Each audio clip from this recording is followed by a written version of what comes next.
Citizen television investigations have discovered a continuing practice of detention of patients at the Nairobi Women's Hospital. Well, our investigative team established that prison-like terms are imposed on patients who fail to raise money for hospital bills. That's right. Some that have accumulated into the millions over the course of the hospital detention.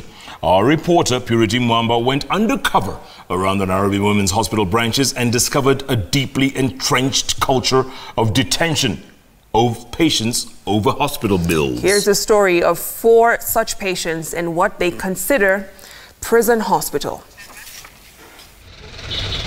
At the Nairobi Women's Hospital, Adams Arcade branch along Gong Road, Violet Kahevere stares through the window. This is the only way she connects with the outside world.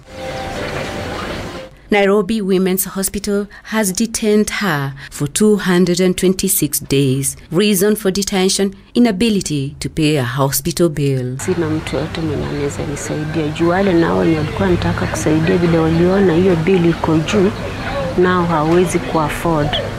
That's why niko hapa mpaka saizi.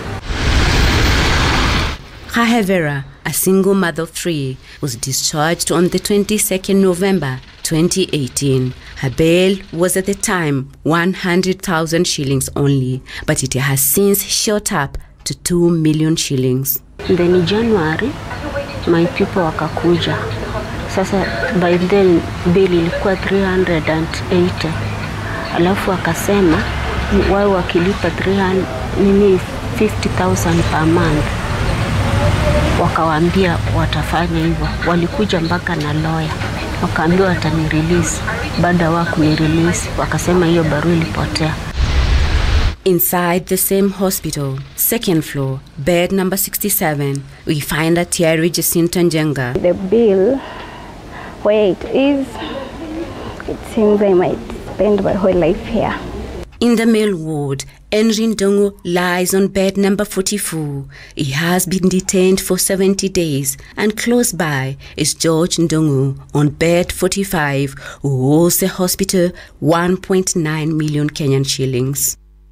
We spent a week observing events in these wards considered by patients as detention centers. We then contacted the management for their side of the story, and things started changing for the detained patients. Patients next of kin were asked to bring in letters from their area chiefs to prove that they could not be able to pay. Huyu kijana tangu wakati aligojeka December 24, tumekuwa na maisha magumu. Tunajaribu kufanya harambee, na harambee yenyewe haikutoa pesa mingi. Bill ile walitupatia, walituambia ni provision bill. Tukapata iko na makosa mingi sana. Ilikuwa unapata kama ni daktari anaingia mara 4. Daktari kama wa 4. Na kila wakati unapata kuna psychologist, which means hata niliwauliza kwani mtoto wangu ni wazimu. The patients started getting back their freedom. First, it was Ndongo. His parents leased the hospital for home with a debt of 2 million shillings. We contacted the hospital on Friday for an interview. Hello. Hi, Dr. Wanjala. It is about some reports that we received about some patients who have been detained some for more than 200 days. I'm out of town for the weekend. Yeah, look for me on Monday, and then I'll confirm if I'll be able to do the interview. I'm free, oh, like me. And that same day, late in the night, Jacinta Njenga was released from the hospital. Right now it's 10:03 p.m. I'm finally leaving the hospital. We decided to take Jacinta home. She's going back home after being detained for 4 months. Now I'm going home at around 11. Yeah. At 11 p.m., we arrived at their home in Dumberi, Bureri Village, Kiambu County, and this is what welcomes us home. A teen house. As she celebrates, her father asks questions from Nairobi Women's Hospital, where they're expecting him to pay 2 million shillings.